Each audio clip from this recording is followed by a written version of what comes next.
말씀 보시겠습니다. 레위기 4장입니다. 레위기 4장 22절에서 35절까지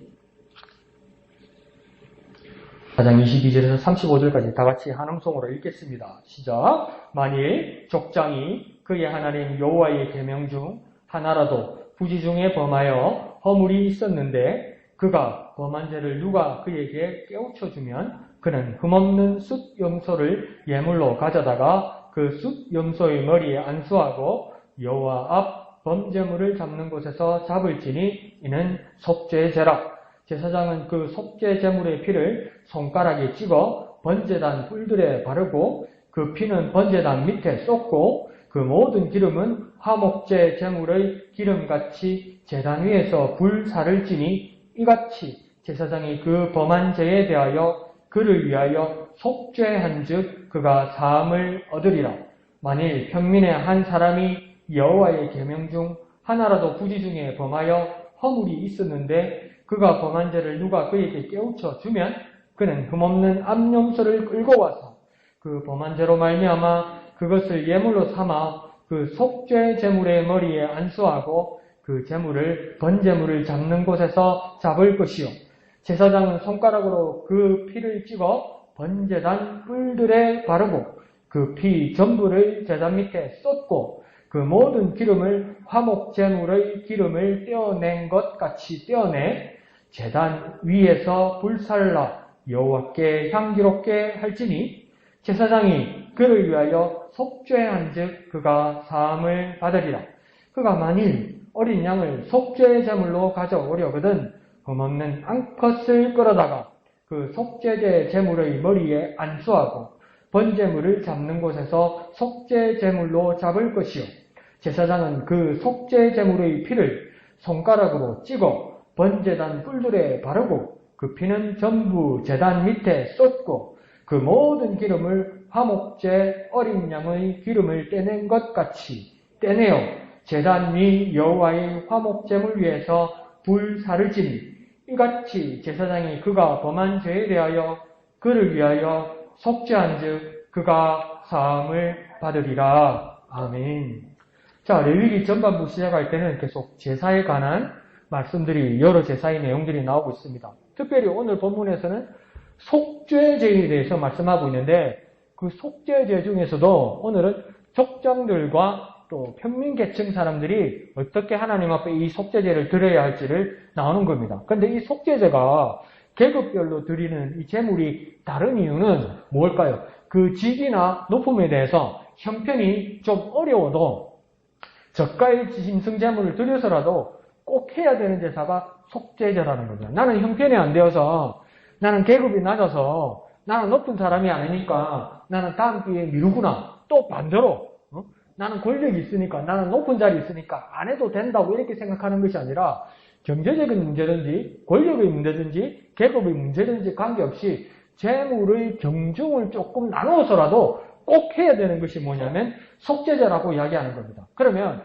이 속죄라는 것은 죄에 대한 문제이겠죠. 오늘날 그럼 우리는 어떻게 하는 걸까요? 회개하는 것이겠죠. 회개하는 것이니까 어떤 말씀을 하는 거냐면 회개는 형편에 관계없이 모두 해야 된다는 겁니다.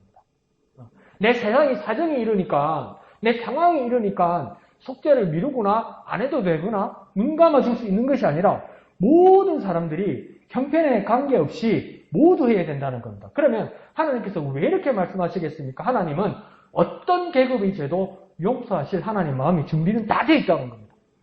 그래서 이 여건을 열어주시는 거예요. 소저버리면 소살도 넘는데 이럴까봐 나중에는 비둘기까지 가고요. 나중에 뒤에 가면 비둘기 없으면 뭐까지 해야 하는지 아세요? 비둘기 살돈 없으면 곡식 가져와도 된다고 이야기하세요. 그것처럼 회개는 뭡니까? 모두 해야 한다는 겁니다. 한번 해볼까요? 회개는 모두 해야 합니다. 형편에 관계없이 모두 해야 합니다.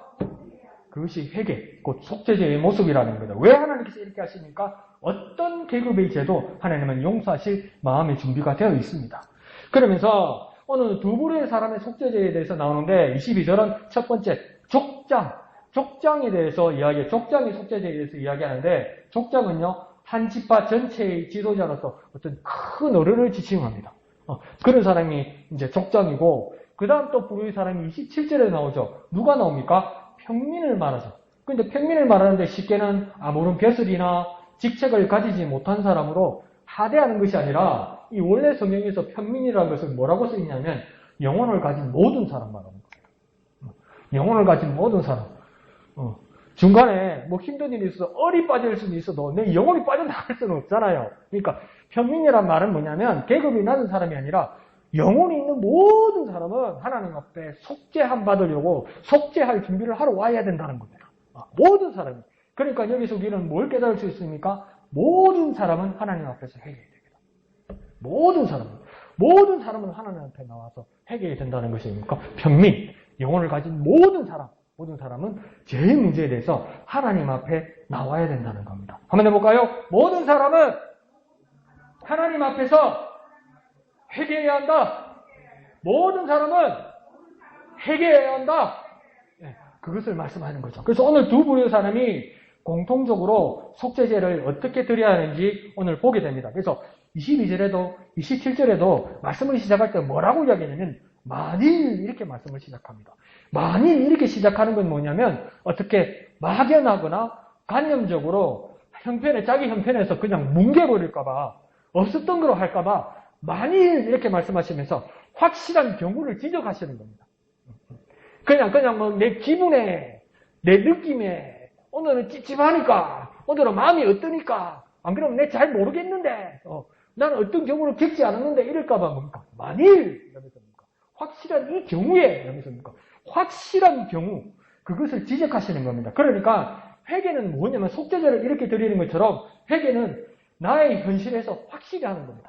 회개는 막연하게 하는 게 아니에요. 나의 현실에서 확실하게 하는 겁니다. 예를 드시잖아요. 만일 이러면서 확실한 경우로 들은 것처럼 우리 회개도 뭡니까? 우리 나의 현실에서 확실하게 하는 겁니다. 더 쉽게 말해볼까요? 회개는 확실하게 하는 겁니다. 날 속이면 안 돼요. 날 속이면 안 돼요. 알아요. 하나님 말씀하면서 우리 알아요. 뭐가 진지. 그러니까 회개는 어떻게 하는 겁니까?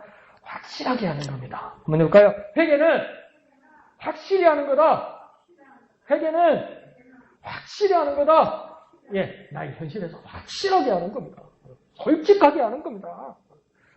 그러면서 또 그 기준이 22절, 27절에 명확하게 나옵니다. 그 기준이 뭐냐면 하나님 여호와의 계명에서 판단받는 거라고 이야기하는 겁니다. 그러니까 내 양심이나 내 기분이나 누구의 눈치나 누구의 관념이나 누구의 문화에 의해서 심판받거나 속죄하거나 회개하는 것이 아니라는 겁니다. 도덕적이거나 개인적인 감정이나 사소한 손익관계에 일어나는 그 갈등보다도 우리는 더 중요한 것은 뭐냐면 근본적으로 이해 당사자들 모두가 하나님 법 앞에 서는 겁니다.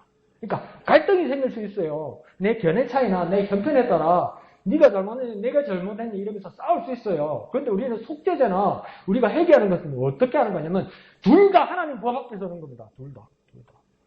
이해 당사자다 하나님 앞에 서는 겁니다. 그리고 내가 말하기 전에 그러니까 하나님께서 판단하시기를 바라는 거예요. 그러니까 뭐 서는 겁니까? 모두 다 하나님 법 앞에 서는 것이죠.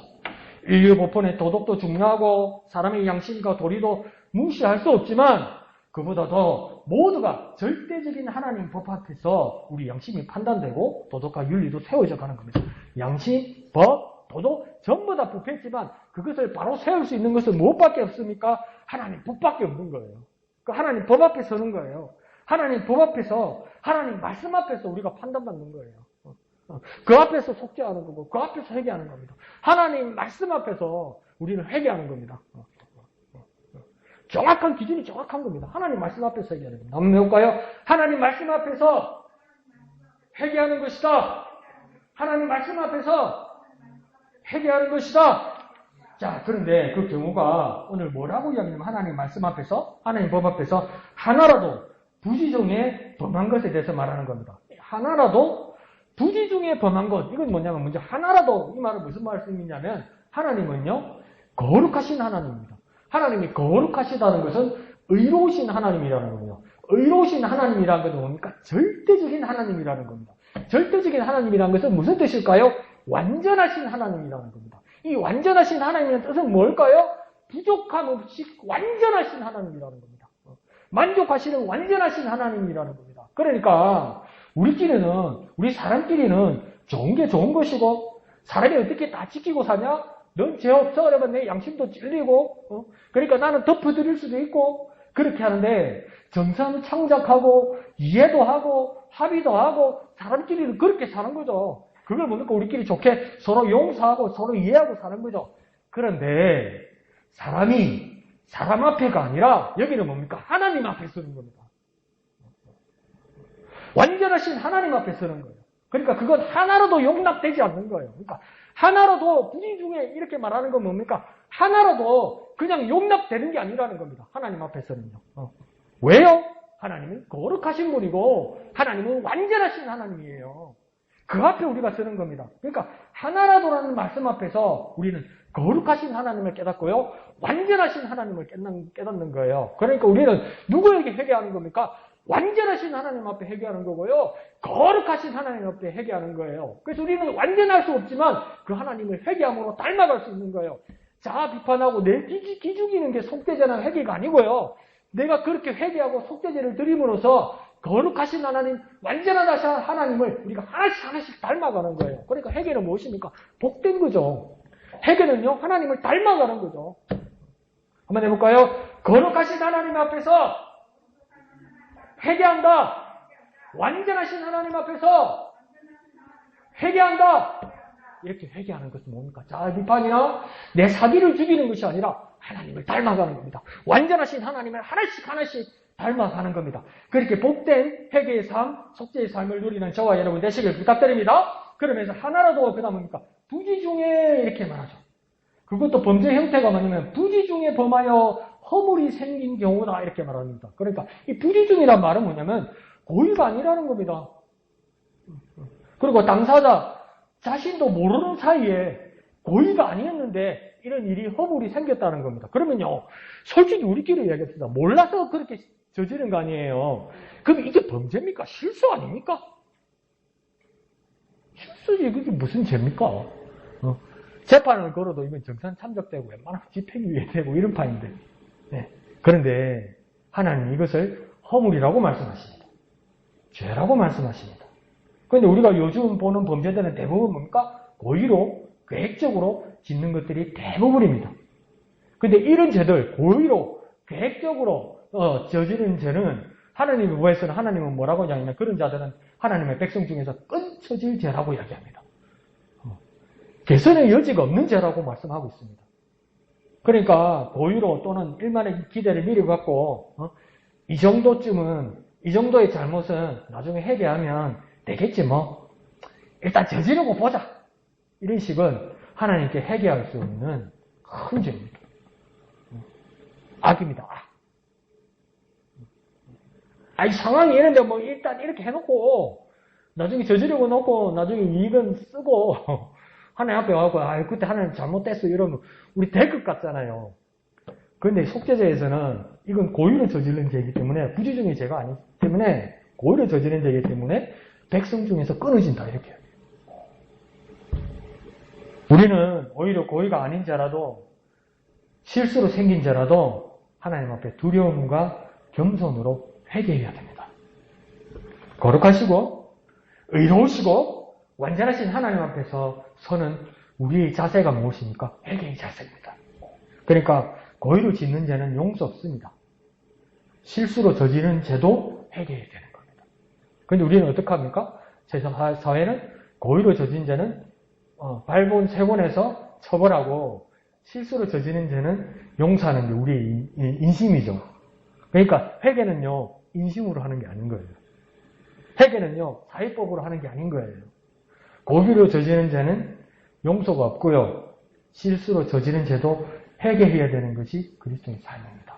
우리 기분 자세를 바꿔야 됩니다. 고의로 죄를 저질러서는 안 된다는 거예요. 그리고 뭡니까? 실수로 저지른 죄도 뭐 해야 됩니까? 회개해야 됩니다. 그래서 우리에게 엄격하게 기준을 한번 세워봅시다. 한번 해볼게요. 고의로 짓는 죄는 용서가 없다. 실수로 지은 죄도 회개하자. 고의로 짓는 죄는 용서 없다. 실수로 지은 죄도 회개하자. 네. 이렇게 좀 엄격하게 세워봅시다. 엄격하게 우리 모습에서.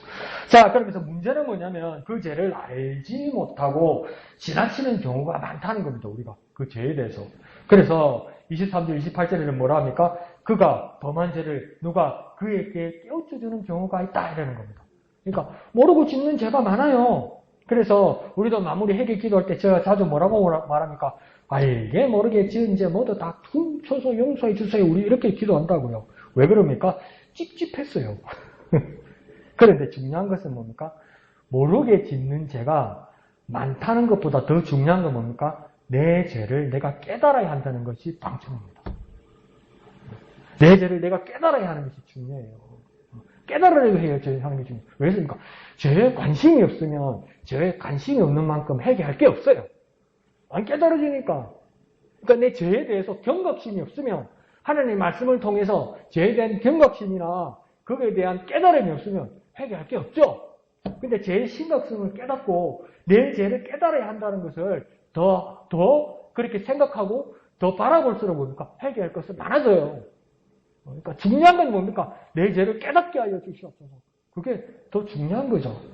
그런데 그럼 오늘 본문처럼 누가 나에게 당신 이거 잘못한 거다. 회개해라. 그렇게 말하면 솔직히 받아들이고 눈물 흘리고 가슴 찢고 막 회개할 준비가 되어 있습니까?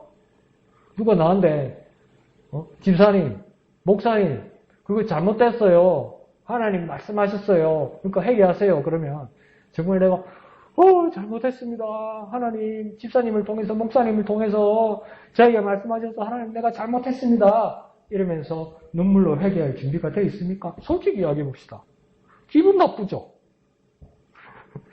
니시나 잘해라 이러겠죠. 싸우겠죠. 무시하겠죠. 그런데요. 한나라의 왕이었던 다윗은 선지자 나단이 그렇게 말할 때 어떡합니까? 눈물로 회개하는 거 보세요. 기분 나쁜 거 접어두고 하나님의 말씀이라는 것을 깨달아서 자기보다 훨씬 낮은 사람이 회개를 촉구할 때 회개하는 모습 보십시오. 그러니까 다른 사람 되는 거예요. 그러니까 다른 사람 되는 거예요. 다윗 그가 내 마음에 합한 자라고 말씀하시는 건 뭡니까? 아무런 흠이 없는 것이 아니라 하나님 앞에 나와서 회개할 수 있는 그 모습까지 보시면서 하나님 마음에 합한 자라고 말씀하셨거든요. 참 어렵죠? 어렵죠? 그렇지만 그게 하나님의 말씀이면 하나님의 말씀을 깨달음을 통해서 누가 깨달음을 주면 회개하는 자, 그러면 나는 달라지는 겁니다. 나는 정말 달라지겠습니다. 자, 이보다 더 우리는 어떻게 기도할 수 있을까요? 이런 거 많이 배웠죠? 주님 내게 회개의 영을 부어주세요. 그렇게 기도하죠. 그러니까 우리도 답답하단 말이에요. 기도할 때 배웠잖아요. 처음 기도하면 하나님 앞에 감사 기도하고 두 번째는 뭡니까? 회개하고 그 다음 세 번째 간구 구하는 기도를 해야 되는데 회개하려니까 회개할 게 제가 생각이 안 나요. 그러니까 어떻게 기도합니까? 회개의 영을 부어주세요. 하나님 회개의 영을 부어주세요. 그렇게 기도하면 하나님께서 회개의 영을 부어달라고 하면 기도를 들으시고 내 죄를 깨닫게 하시고 그 다음 내가 막 그 회개하는 기도가 줄줄줄 나올 줄 알았는데 그렇게 아무리 기도해도 아무 생각도 아무 기억도 안 떠오를 때가 많단 말이에요.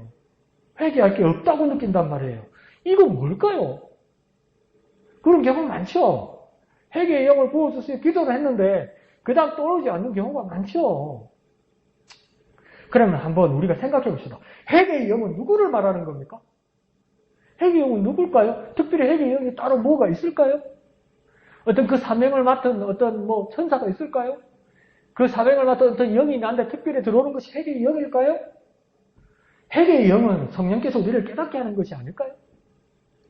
그럼 정말 성령께서 우리에게 회개의 영이 되셔서 우리 죄를 깨닫게 하신다면 거룩하신 하나님 앞에서 내가 압도당하는 영적인 압박감, 두려움, 경외감이 있어야 되는 거예요.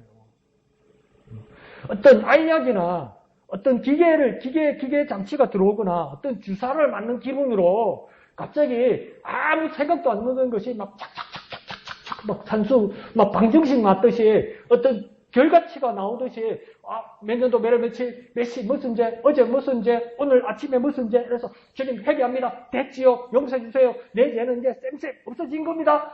그게 회개가 아니라 회개의 영이 성령이시라면, 회개의 영이 그 하나님의 영이시라면, 그 하나님의 영이 오셔서 내 죄에서 다뤄주신다면, 첫째 내 마음이 어떻게 해야 됩니까? 압박감, 두려움, 경외감이 있어야 된다는 거예요. 성전에서 하나님의 영광만 보아도 죽을 것 같다고 이사야는 이야기했어요. 하루도 내가 죄 있는 내가 하나님을 만나게 되었다고 하면서 막 두려워했어요. 다니엘은요, 요한계시록의 사도 요한은요, 하나님 뜻을 받들어 주는 하나님의 사도들 천사가 와서 하나님 뜻을 전하니까 어떻게 했습니까? 다니엘이 어떻게 됐습니까? 사도 요한이 어떻게 됐습니까? 부담이 와서 기절해버렸어요. 그 하나님의 거룩하심에 압도되어서 죄 많고 허물 많은 자기 자신이 그냥 거울처럼 비춰버려서 기절해버렸다고요.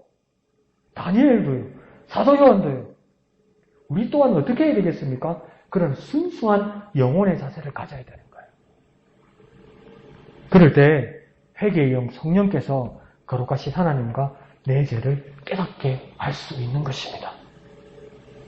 하나님에 대한 경외함, 거룩하신 하나님에 대한 두려움, 그 압박감, 그 거룩하심, 그 거룩하심 앞에서 나의 정말 겸손함, 나의 진실함, 나의 순수함, 그 앞에 서 있을 때 하나님 앞에 압도되면서 죄인의 자신을 깨닫고 회개할 수 있는 거예요.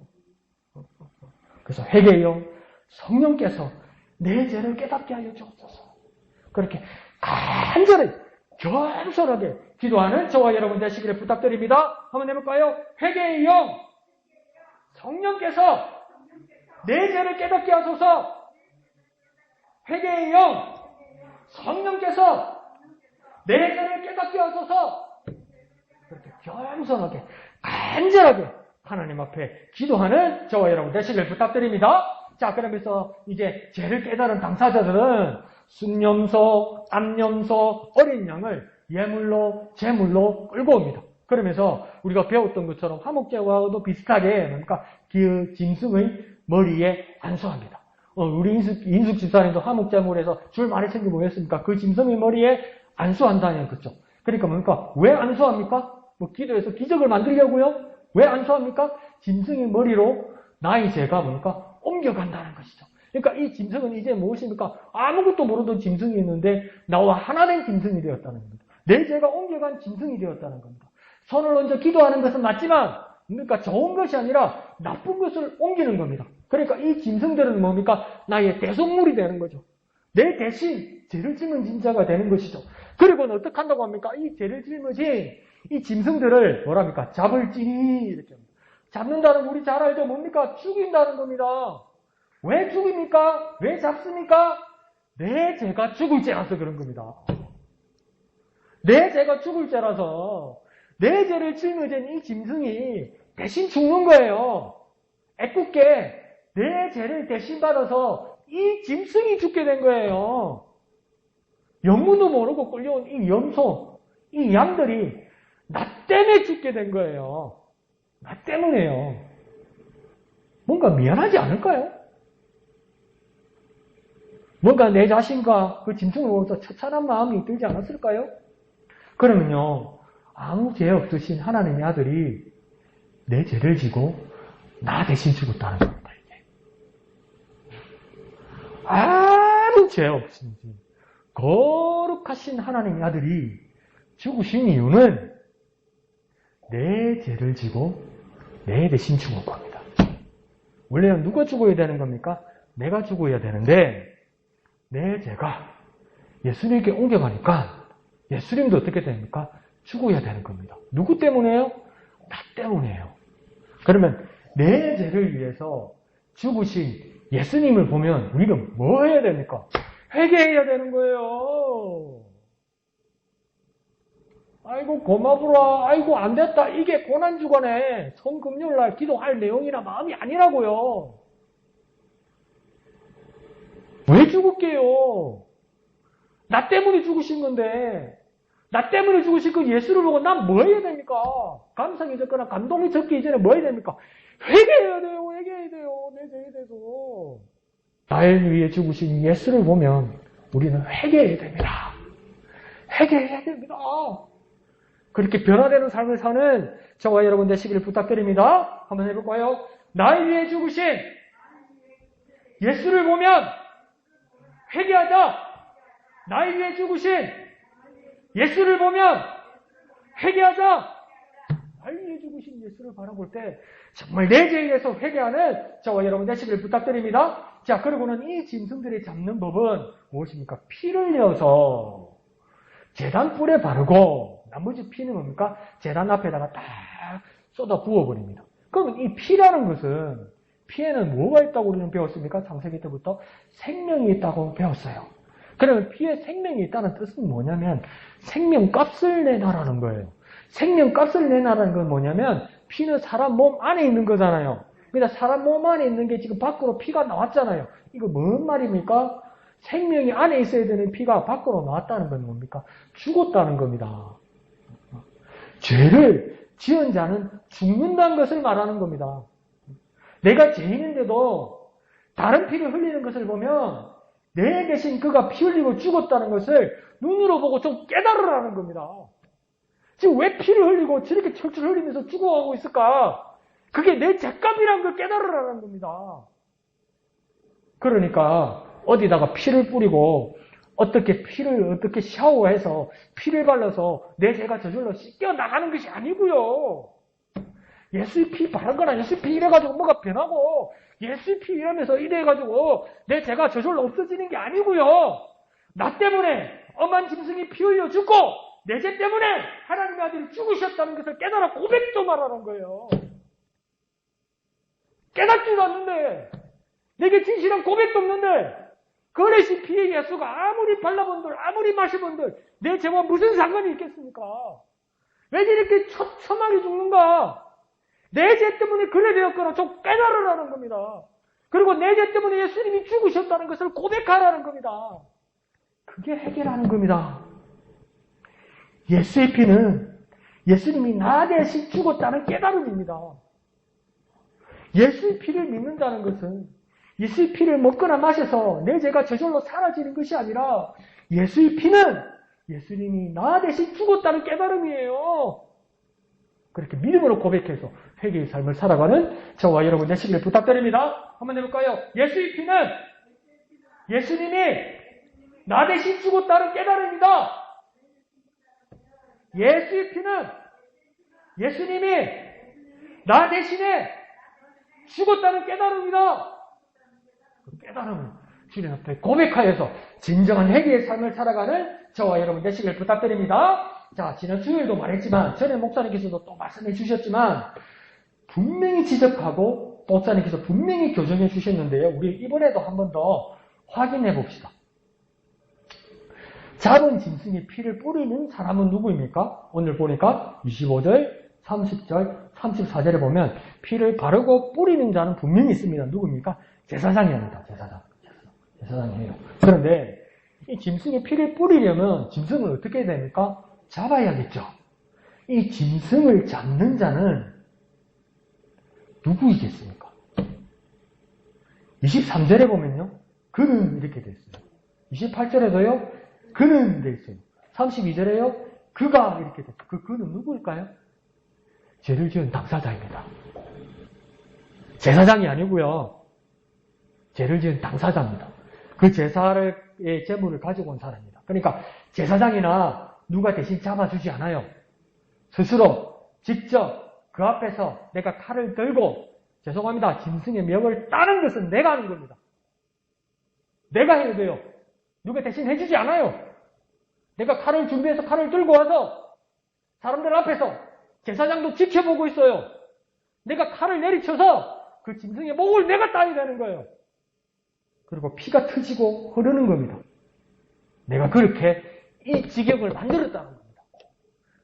내가 죄를 지어서 상황을 이 지경으로 만들었다는 겁니다.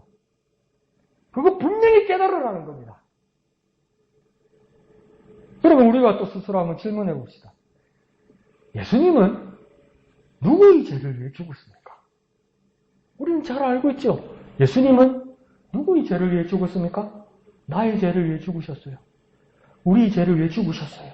믿으시면 아멘 합시다. 자, 그러면 그 예수가 죽게 된 십자가에 못 박고 단 사람은 누구입니까? 그 예수를 십자가에 못 박고 단 사람은 누구입니까? 사도신경은 본디오 빌라도래요. 그런데 이것을 그러면 본디오 빌라도가 아니면 이를 계획한 유대인일까요? 예수님을 십자가에 못 박은 사람이? 아니면 로마 병정들일까요? 아니면 애시당초 그 원인이었던 예수님을 배신한 가룟 유다였을까요? 누가 예수님을 십자가에 못 박은 거죠? 그런데요, 사도행전 2장 36절에서 교회가 처음 시작되고 예수님의 사도 베드로가 오순절날 첫 설교를 하면서 누가 예수를 십자가에 못 박았는지 분명히 이야기합니다. 사도행전 2장 36절에 이렇게 말합니다. 너희가 십자가에 못 박은 이 예수를 하나님이 주와 그리스도가 되게 하셨느니라. 누가 십자가를 못 박은 겁니까? 우리가요. 제 속죄의 죄에 제 당사자인 우리가 그 짐승의 목을 따야 하듯이 그 짐승을 잡아야 하듯이 예수님을 십자가에 단 사람은 누구라고 베드로는 이야기합니까? 너희가 그랬다고 이야기해요. 다시 말하면 뭡니까? 우리가 그랬다고 이야기해요. 죄의 당사자인 우리가 예수를 십자가에 못 박아 죽였다고 인정하고 시인하고 고백하고 그래야 회개할 수 있는 겁니다. 네. 십자가에 누가 박았다고요? 우리가 그런 거예요. 우리가 그런 거예요. 그렇게 상관이 있어야, 그렇게 인정해야, 그렇게 고백해야 내가 가슴을 치고 회개할 수 있는 거예요. 내 죄를 대신해서 내가 하나님의 아들을 죽였습니다. 내가 회개합니다. 변화시켜 주시옵소서. 그렇게 주님 앞에 회개할 수 있어야 되는 거예요. 한번 우리 고백해 볼까요? 내 죄를 대신해서 내가 하나님의 아들을 죽였습니다. 내가 회개합니다. 변화시켜 주셔서. 이게 회개의 기도예요. 내가 예수님을 죽였습니다. 내가 예수님을 십자가에 매달았습니다. 그래야 베드로가 회개할 수 있다고 이야기하는 거예요. 그렇게 회개의 삶, 변화의 삶을 살아가는 저와 여러분이 됩시다. 그래서 회개의 삶을 살자, 변화의 삶을 살자, 그렇게 놀라운 회개의 삶, 변화의 삶을 살아서 주님 앞에 영광 돌려드리는 저와 여러분 되시기를 부탁드립니다. 한번 해볼까요? 회개의 삶을 살자, 변화의 삶을 살자. 그렇게 깊이 깨달아서 주님 앞에 영광 돌려드리는 저와 여러분 되시기를 부탁드립니다. 찬송하신 후에 기도하도록 하겠습니다.